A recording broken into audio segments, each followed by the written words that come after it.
12 ज्योतिर्लिंगे.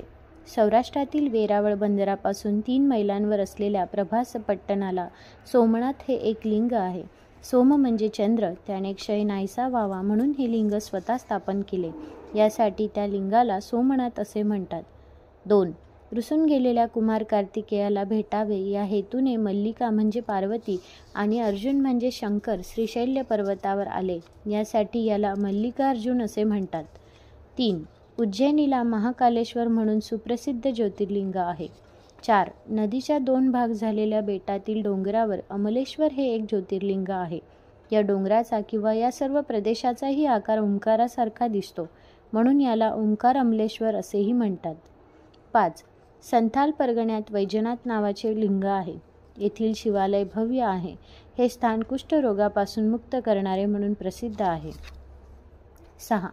भीमाशंकर हे लिंग खेड जुन्नरहून जाणाऱ्या रस्त्यावर आहे. या ठिकाणी भीमाने राक्षसाला मारल्यामुळे या लिंगाचे भीमाशंकर असे नाव रूढ झाले.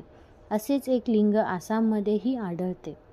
7. दक्षिण भारतात रामेश्वर या नावाचे रामाने स्थापन केलेले लिंग सुप्रसिद्ध आहे. 8. औंढा नागनाथ येथील नागेश द्वारकेजवळील नागेश्वर तसेच अल्मोडाजवळील शिवलिंग या 3 लिंगांना नागेश ज्योतिर्लिंग म्हणतात. 9. वाराणसी येथील काशी विश्वेश्वर सुप्रसिद्ध आहे. 10. नाशिकजवळील त्र्यंबकेश्वर हे महाराष्ट्रातील सुप्रसिद्ध क्षेत्र आहे. 11. हिमालय प्रदेशात केदारेश्वर नावाचे एक ज्योतिर्लिंग आहे. हे हरिद्वारपासून 150 मैल अंतरावर आहे. 12. दौलताबाद स्टेशनपासून सुमारे 10 मैलांच्या अंतरावर घृष्णेश्वर नावाचे लिंग आहे.